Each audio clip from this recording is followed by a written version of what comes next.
Hi friends, welcome to Abees P S C world. Abees P S C വേൾഡിൻ്റെ ഇന്നത്തെ ക്ലാസ്സിൽ നമ്മൾ പഠിക്കുന്നത് കേരള പി എസ് സി തൊട്ടടുത്ത എക്സാമുകളിൽ ചോദിച്ചുകൊണ്ടിരിക്കുന്ന ചില ഭാഗങ്ങളിൽ നിന്നുള്ള ചോദ്യങ്ങളും അവയുടെ ഉത്തരങ്ങളുമാണ്. കഴിഞ്ഞ 2 പരീക്ഷകളിലായിട്ട് കേരള ഹിസ്റ്ററി അഥവാ ഇന്ത്യൻ ഹിസ്റ്ററിയൊക്കെ കുറിച്ചുള്ള ചില സോഴ്സുകളെ കുറിച്ചൊക്കെ ചോദിച്ചിട്ടുണ്ട്. അപ്പോൾ ഇന്നത്തെ ക്ലാസ്സിൽ നമ്മൾ ആദ്യമായിട്ട് നോക്കുന്നത് അത്തരത്തിലുള്ള ചില പുസ്തകങ്ങൾ. ഇപ്പം സോഴ്സ് എന്ന് പറയുമ്പോൾ നമുക്കറിയാമല്ലോ, ആർക്കിയോളജിക്കൽ ലിറ്റററി സോഴ്സുകളുണ്ട്. അപ്പോൾ ലിറ്റററി സോഴ്സിൽ പ്രധാനപ്പെട്ട ചില ചോദ്യങ്ങളാണ് നമ്മൾ നോക്കുന്നത്. തൊൽക്കാപ്യം എന്ന പുസ്തകം എഴുതിയത് തൊൽക്കാപ്പിയറാണ്. തിരുക്കുറൽ എഴുതിയത് തിരുവള്ളുവറാണ്. മധുരൈ കാഞ്ചി എഴുതിയത് മാങ്കുടി മരുതനാണ്. നെടുന്നൽ വടൈ ഇത് എഴുതിയത് നക്കീരനാണ്. കുറിഞ്ചിപ്പാട്ട് എഴുതിയത് കപിലനാണ്. ചിലപ്പതികാരം എഴുതിയത് ഇളങ്കോവടികൾ. മണിമേഖല എഴുതിയത് സാത്തനാറാണ്. കുണ്ടലകേശി എഴുതിയത് നാഗസാത്തനാരാണ്. ജീവക ചിന്താമണിയാണ് തിരുത്തക്ക തേവർ എഴുതിയത്. അപ്പോൾ തൊൽക്കാപ്യം എന്ന് പറയുന്നത് എന്താണ്? ഒരു വ്യാകരണ ഗ്രന്ഥമാണ് അല്ലേ തൊൽക്കാപ്യം. അത് എഴുതിയത് തൊൽക്കാപ്പിയറാണ്. തിരുക്കുറൽ എഴുതിയത് തിരുവള്ളുവരാണ്. മധുരൈ കാഞ്ചി എഴുതിയത് മാങ്കുടി മരുതനാണ്. നെടുന്നൽ വടൈ എഴുതിയത് നക്കീരനാണ്. കുറിഞ്ചിപ്പാട്ട് കപിലൻ്റേത്. ചിലപ്പതികാരം ഇളങ്കോവടികൾ. മണിമേഖല എഴുതിയത് സാത്തനാരാണ്. കുണ്ടലകേശി എഴുതിയത് നാഗസാത്തനാറാണ്. ജീവക ചിന്താമണിയാണ് തിരുത്തക്ക തേവരുടെ കൃതി. ജീവക ചിന്താമണി തിരുത്തക്ക തേവരാണ്. കുണ്ടലകേശി നാഗസാത്തനാരാണ്. മണിമേഖല സാത്തനാരും. ചിലപ്പതികാരം ഇളങ്കോവടികളും. കുറിഞ്ചിപ്പാട്ട് എഴുതിയത് കപിലനാണ്. നെടുന്നൽ വടൈ എഴുതിയത് നക്കീരനാണ്. മധുരൈ കാഞ്ചി ആണെങ്കിൽ മാങ്കുടി മരുതൻ. തിരുക്കുറൽ എഴുതിയത് തിരുവള്ളുവരും. തൊൽക്കാപ്യം എഴുതിയത് തൊൽക്കാപ്പിയരുമാണ്. അപ്പോൾ നമുക്ക് ആ സോഴ്സ് എന്നുള്ള ഭാഗത്ത് നിന്ന് ഇത്രയും ചോദ്യങ്ങളാണ് നമ്മൾ പഠിക്കുന്നത്. ഇനി കേരള പി എസ് സിയുടെ തൊട്ടടുത്ത് നടന്ന എക്സാമുകളിൽ തന്നെ നിരവധി തവണ ചോദിച്ച ഒരു ഏരിയയാണ് നമ്മുടെ 2ാം ലോക മഹായുദ്ധവുമായി ബന്ധപ്പെട്ട്, കൂടാതെ തന്നെ ഹിറ്റ്ലർ, അങ്ങനെയൊക്കെയുള്ള കുറേ കാര്യങ്ങൾ ഇപ്പോഴും പി എസ് സി എക്സാമിൽ ഇടം നേടിയിട്ടുണ്ട്. അപ്പോൾ ആ ഒരു ഭാഗത്തു നിന്നുള്ള പ്രധാനപ്പെട്ട ചോദ്യങ്ങളാണ് നമ്മൾ നോക്കുന്നത്. രക്തവും കണ്ണീരും വിയർപ്പും കഠിനാധ്വാനവും അല്ലാതെ മറ്റൊന്നും നിങ്ങൾക്ക് തരാൻ എനിക്കില്ല. ഇങ്ങനെ പറഞ്ഞത് ആരാണ്? അത് വിൻസൺ ചർച്ചിലാണ്. രക്തവും കണ്ണീരും വിയർപ്പും കഠിനാധ്വാനവും അല്ലാതെ മറ്റൊന്നും നിങ്ങൾക്ക് തരാൻ എനിക്കില്ല. ഇത് വിൻസൺ ചർച്ചിലിൻ്റെ വാക്കുകളാണ്. പൊതു പണിമുടക്ക് എന്ന ആശയം ഉരുത്തിരിഞ്ഞത് ഏത് രാജ്യത്താണ്? ബ്രിട്ടനിലാണ് പൊതു പണിമുടക്ക് എന്ന ആശയം ആദ്യമായി ഉരുത്തിരിഞ്ഞ് വന്നത്. അടുത്ത ചോദ്യം വളരെ ഇമ്പോർട്ടൻ്റ് ആണ്. ഗാരിബാൾഡി ഏകീകരിച്ച രാഷ്ട്രം ഏതാണ്? ഇറ്റലിയാണ് ഗാരിബാൾഡി ഏകീകരിച്ച രാഷ്ട്രം. പുരാതന കാലത്ത് അസീറിയ എന്നറിയപ്പെട്ട പ്രദേശം ഇപ്പോൾ ഏത് രാജ്യത്താണ്? ഇങ്ങനെയുള്ള ചോദ്യങ്ങളൊക്കെ ഇനിയുള്ള എക്സാമിൽ പ്രതീക്ഷിക്കാം. ഇറാഖ്. പുരാതന കാലത്ത് അസീറിയ എന്നാണ് അറിയപ്പെട്ടത്, എങ്കിൽ അത് ഇപ്പോൾ ഏത് രാജ്യത്താണെന്ന് ചോദിക്കുകയാണെങ്കിൽ ഇറാഖിലാണ്. അപ്പോൾ അസീറിയ എന്ന് അറിയപ്പെട്ട പ്രദേശത്തിൻ്റെ ഇപ്പോഴത്തെ പേര്, അല്ലെങ്കിൽ അതിപ്പോൾ ഏത് രാജ്യത്താണെന്ന് വെച്ചാൽ ഇറാഖാണ്. ജൂതമതം ഔദ്യോഗിക മതമായുള്ള ഏക രാജ്യമാണ് ഇസ്രായേൽ. ജൂതമതം ഔദ്യോഗിക മതമായുള്ള രാജ്യം ഇസ്രായേലാണ്. എനിക്ക് നിങ്ങൾ നല്ല അമ്മമാരെ തരൂ, ഞാൻ നിങ്ങൾക്ക് മഹത്തായ രാഷ്ട്രം തരാം. ഇങ്ങനെ പറഞ്ഞത് ആരാണ്? നെപ്പോളിയനാണ്. അപ്പോൾ ഇങ്ങനെയുള്ള കൊട്ടേഷൻസുകളും പി എസ് സി പരീക്ഷയിൽ ചോദിക്കുന്നുണ്ട്. അപ്പോൾ നമുക്ക് അടുത്തൊരു എക്സാമിൽ ഈ ഒരു ചോദ്യം പ്രതീക്ഷിക്കാം. എനിക്ക് നിങ്ങൾ നല്ല അമ്മമാരെ തരൂ, ഞാൻ നിങ്ങൾക്ക് മഹത്തായ രാഷ്ട്രം തരാം. ഇങ്ങനെ പറഞ്ഞത് നെപ്പോളിയൻ. അടുത്തതൊരു കൃതിയാണ്, ബൊളീവിയൻ ഡയറി. അത് ചെഗുവേരയുടെ പുസ്തകമാണ്. ഏതാണ്? Bolivian diary, Che Guevara. ലോകത്തിലെ ഏറ്റവും കൂടുതൽ മതങ്ങളുള്ള രാജ്യമാണ് ഇന്ത്യ. ലോകത്തിലെ ഏറ്റവും കൂടുതൽ മതങ്ങളുള്ള രാജ്യം ഇന്ത്യയാണ്. ഏത് വിപ്ലവത്തിൻ്റെ മുദ്രാവാക്യമായിരുന്നു? സ്വാതന്ത്ര്യം, സമത്വം, സാഹോദര്യം. അത് ഫ്രഞ്ച് വിപ്ലവത്തിൻ്റെ മുദ്രാവാക്യമാണ്. കഴിഞ്ഞ എക്സാമിൽ അമേരിക്കൻ വിപ്ലവവുമായും ചൈനീസ് വിപ്ലവവുമായും ബന്ധപ്പെട്ട ചോദ്യങ്ങളൊക്കെ നമ്മുടെ എക്സാമിൽ കടന്നു വന്നു. ഇനി അന്നേരം നമുക്ക് ഈ ഒരു ചോദ്യം ഉറപ്പായിട്ടും പ്രതീക്ഷിക്കാം. അന്നേരം ഇത് ഇമ്പോർട്ടൻ്റ് ആണ്. ഏതാ? സ്വാതന്ത്ര്യം, സമത്വം, സാഹോദര്യം. അത് ഏത് വിപ്ലവത്തിൻ്റെ മുദ്രാവാക്യമാണെന്ന് ചോദിക്കുകയാണെങ്കിൽ അത് ഫ്രഞ്ച് വിപ്ലവത്തിൻ്റെ മുദ്രാവാക്യമാണ്. സിയോണിസ്റ്റ് പ്രസ്ഥാനത്തിൻ്റെ ഫലമായി രൂപം കൊണ്ട രാജ്യമാണ് ഇസ്രായേൽ. ഏതാണ് പ്രസ്ഥാനത്തിൻ്റെ പേര്? സിയോണിസ്റ്റ്. ഈ പ്രസ്ഥാനത്തിൻ്റെ ഫലമായി രൂപം കൊണ്ട രാജ്യമാണ് ഇസ്രായേൽ. ഇസ്രായേലിനെ കുറിച്ച് നമ്മൾ നേരത്തെ വേറൊരു ചോദ്യം പഠിച്ചായിരുന്നു. ജൂതമതം ഔദ്യോഗിക മതമായുള്ള ഏക രാജ്യമാണ് ഇസ്രായേൽ. ഇപ്പോൾ പഠിച്ചത് സിയോണിസ്റ്റ് പ്രസ്ഥാനത്തിൻ്റെ ഫലമായി രൂപം കൊണ്ട രാജ്യമാണ് ഇസ്രായേൽ. അടുത്തത് ചെങ്കിസ് ഖാൻ ഇന്ത്യ ആക്രമിച്ച വർഷം 1221. ഇന്ത്യൻ ഹിസ്റ്ററി ഭാഗത്ത് നിന്ന് ചോദിക്കാൻ സാധ്യതയേറിയ ഒരു ചോദ്യമാണിത്.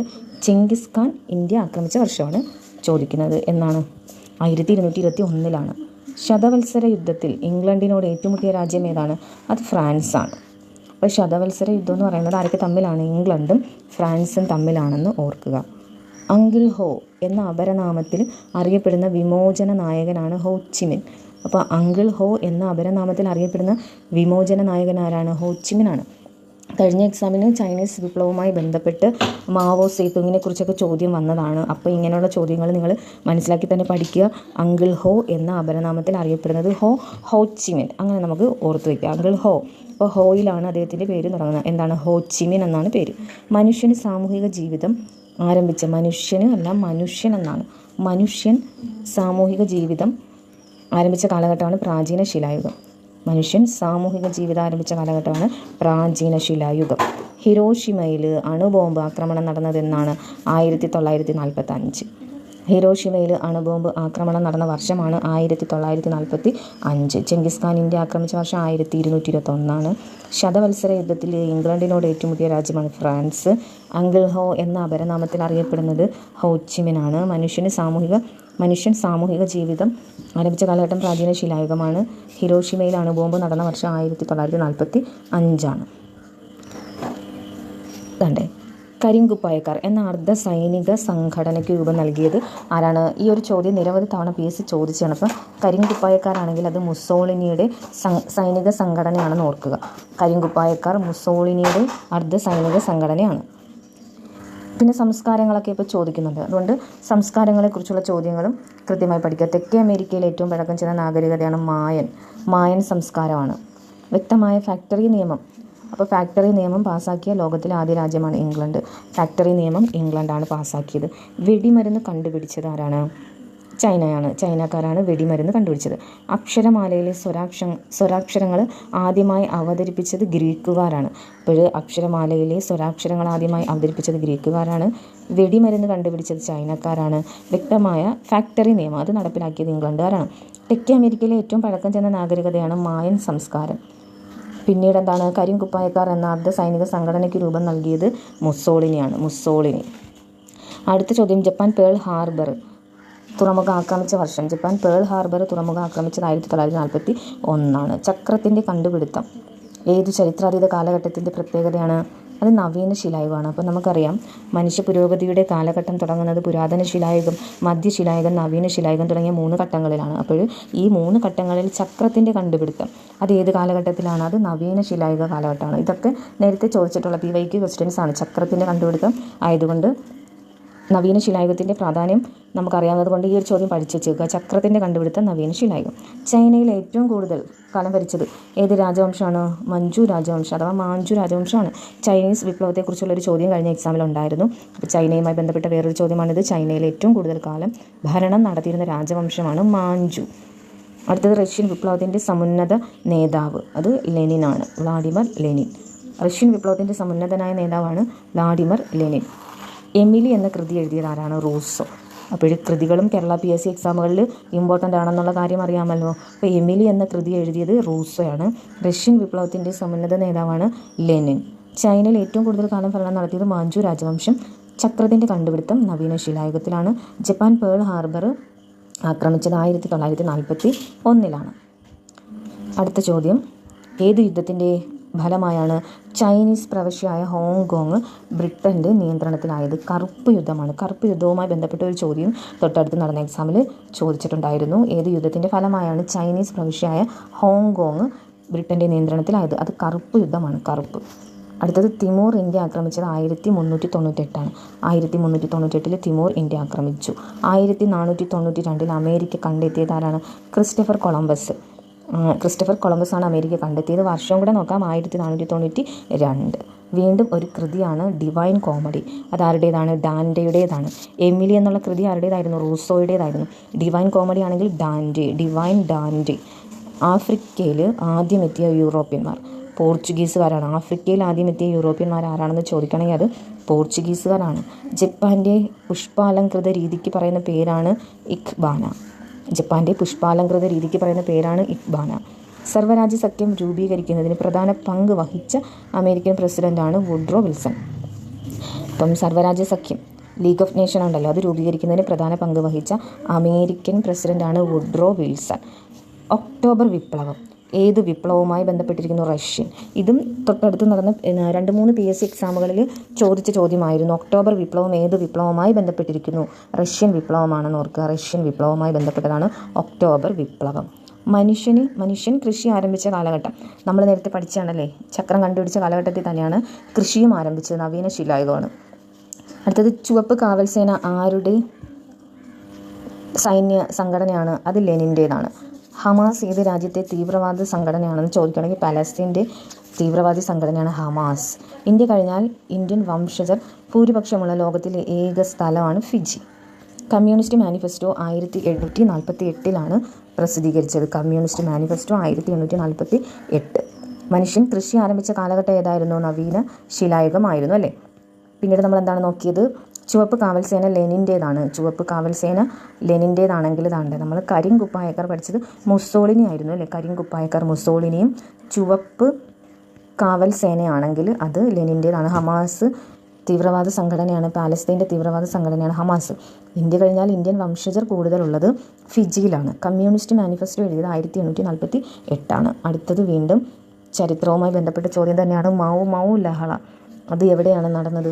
മൗ ലഹള നടന്ന ആഫ്രിക്കൻ രാജ്യമാണ് കെനിയ. ഗ്രേറ്റ് ഇമാൻസിപ്പേറ്റർ എന്ന അപരനാമത്തിൽ അറിയപ്പെടുന്നത് എബ്രഹാം ലിങ്കൺ ആണ്. Abraham Lincoln. അമേരിക്കയിലെ ആദിമ നിവാസികളെ റെഡ് ഇന്ത്യൻസ് എന്ന് വിളിച്ചത് കൊളംബസ് ആണ്. അമേരിക്കയിലെ ആദിമ നിവാസികളെ റെഡ് ഇന്ത്യൻസ് എന്ന് ആദ്യം വിളിച്ചത് കൊളംബസ് ആണ്. ഇത് ടെക്സ്റ്റ് ബുക്ക് ഫാക്ട്സും കൂടെയാണ്. ഫ്യൂഡൽ വ്യവസ്ഥ ആദ്യമായി നിലവിൽ വന്നത് യൂറോപ്പിലാണ്. ബ്ലൂ ബുക്ക് എന്നാൽ എന്താണ്? ബ്രിട്ടീഷ് സർക്കാരിൻ്റെ ഔദ്യോഗിക റിപ്പോർട്ടിനാണ് ബ്ലൂ ബുക്ക് എന്ന് പറയുന്നത്. Blue book. ഇങ്ങനെയുള്ള ചോദ്യങ്ങൾ കുറേ നാളിന് മുൻപൊക്കെ PSC എക്സാമുകളിൽ ചോദിച്ച് കണ്ടിട്ടുണ്ട്. അപ്പോൾ ഇനിയും ചോദിക്കാൻ ചാൻസ് ഉള്ളതാണ്. ബ്ലൂ ബുക്ക് ബ്രിട്ടീഷ് സർക്കാരിൻ്റെ ഔദ്യോഗിക റിപ്പോർട്ടാണ്. 2ാം ലോക മഹായുദ്ധത്തിന് ആരംഭം കുറിച്ച സംഭവം എന്താണ്? അതും ഇമ്പോർട്ടൻ്റ് ആണ്. ജർമ്മനിയുടെ പോളണ്ട് ആക്രമണം. 1ാം ലോക മഹായുദ്ധം, 2ാം ലോക മഹായുദ്ധം, അച്ചുതണ്ട് സഖ്യശക്തികൾ, ത്രികക്ഷി സൗഹാർദ്ദം, ഇതൊക്കെ PSC എക്സാമുകളിൽ ഇടനേടുന്ന ചോദ്യങ്ങളാണ്. അപ്പോൾ ഇത് പഠിക്കുക. 2ാം ലോക മഹായുദ്ധത്തിന് ആരംഭം കുറിച്ച സംഭവമാണ് ജർമ്മനിയുടെ പോളണ്ട് ആക്രമണം. ബെർലിൻ മതിൽ പൂർണ്ണമായും പൊളിച്ചു നീക്കിയ വർഷം 1991. 1991 ബെർലിൻ മതിൽ പൂർണ്ണമായും പൊളിച്ചു നീക്കിയത്. കുവൈറ്റിനെ ഇറാഖിൽ നിന്നും മോചിപ്പിക്കാൻ അമേരിക്ക നടത്തിയ സൈനിക നടപടിയാണ് ഓപ്പറേഷൻ ഡെസേർട്ട് സ്റ്റോം എന്തുമായി ബന്ധപ്പെട്ടിരിക്കുന്നു? കുവൈറ്റിനെ ഇറാഖിൽ നിന്ന് മോചിപ്പിക്കാൻ അമേരിക്ക നടത്തിയ സൈനിക നടപടിയാണ്. ആരെയാണ്? കുവൈറ്റിനെ ഇറാഖിൽ നിന്ന് മോചിപ്പിക്കാൻ അമേരിക്ക നടത്തിയ സൈനിക നടപടിയാണ് ഓപ്പറേഷൻ ഡെസേർട്ട് സ്റ്റോം എന്നുള്ളത്. 1ാം ലോക മഹായുദ്ധത്തിലെ സൈനിക ചേരിയായ ത്രികക്ഷി സൗഹാർദ്ദത്തിൽ ഉൾപ്പെടാത്ത രാജ്യം ജർമ്മനിയാണ് ത്രികക്ഷി സൗഹാർദ്ദത്തിൽ ഉൾപ്പെടാത്ത രാജ്യം. ഇന്ത്യയും ചൈനയും തമ്മിൽ പഞ്ചശീല തത്വങ്ങൾ ഒപ്പുവെച്ചത് 1954. ഇന്ത്യയും ചൈനയും തമ്മിലാണ് പഞ്ചശീല തത്വങ്ങൾ അത് ഒപ്പുവെച്ചത് 1954. ആഫ്രിക്കയിലെ കോളനി വിരുദ്ധ യുദ്ധത്തിൻ്റെ നേതൃരാജ്യമായി അറിയപ്പെടുന്നത് ഘാനയാണ്. ആഫ്രിക്കയിലെ കോളനി വിരുദ്ധ യുദ്ധത്തിൻ്റെ നേതൃരാജ്യമായി അറിയപ്പെടുന്നത് ഘാനയാണ്. പ്രാതിനിധ്യമില്ലാതെ നികുതിയില്ല. പ്രസിദ്ധമായ ഈ മുദ്രാവാക്യം ഏത് വിപ്ലവവുമായി ബന്ധപ്പെട്ടിരിക്കുന്നു? അമേരിക്കൻ വിപ്ലവമാണ്. ചോദ്യം ഒരുപാട് തവണ PSC ചോദിച്ചാണ്. പ്രാതിനിധ്യമില്ലാതെ നികുതിയില്ല. ഇത് പറഞ്ഞത് ആരാണെന്നും ചോദിച്ചിട്ടുണ്ട്. ജെയിംസ് ഓട്ടിസ് ആണ്. അമേരിക്കൻ വിപ്ലവവുമായി ബന്ധപ്പെട്ടാണ് എങ്ങനെ പറഞ്ഞത്. കൃഷിഭൂമി കർഷകന്, പട്ടികക്കാർക്ക് ഭക്ഷണം, അധികാരം തൊഴിലാളികൾക്ക്, എല്ലാവർക്കും സമാധാനം. ഇത് ഏത് വിപ്ലവത്തിൻ്റെ മുദ്രാവാക്യമാണെന്ന് ചോദിക്കുകയാണെങ്കിൽ റഷ്യൻ വിപ്ലവത്തിൻ്റെ മുദ്രാവാക്യമാണ്. കൃഷിഭൂമി കർഷകന്, പട്ടിണിക്കാർക്ക് ഭക്ഷണം, അധികാരം തൊഴിലാളികൾക്ക്, എല്ലാവർക്കും സമാധാനം. ഇത് റഷ്യൻ വിപ്ലവവുമായി ബന്ധപ്പെട്ട മുദ്രാവാക്യമാണ്. സ്വാതന്ത്ര്യം, സമത്വം, സാഹോദര്യമായിരുന്നെങ്കിൽ ഫ്രഞ്ച് വിപ്ലവമാണ് നമ്മൾ നേരത്തെ പഠിച്ചു. അപ്പോൾ നമ്മൾ ഇന്നത്തെ ക്ലാസ്സിൽ ഇത്രയും ചോദ്യങ്ങളും ഉത്തരങ്ങളുമാണ് പഠിക്കുന്നത്. എല്ലാം പ്രധാനപ്പെട്ട ചോദ്യങ്ങളും ഉത്തരങ്ങളുമാണ് പഠിക്കുക. കൂടാതെ നമ്മുടെ വീഡിയോസൊക്കെ ഇഷ്ടമായാൽ ലൈക്ക് ചെയ്യാനും ഷെയർ ചെയ്യാനും സബ്സ്ക്രൈബ് ചെയ്യാനും മറക്കാതിരിക്കുക. നമുക്ക് മറ്റൊരു പുതിയ വീഡിയോയിലൂടെ വീണ്ടും കാണാം. അതുവരെ എല്ലാവർക്കും നന്ദി, നമസ്കാരം.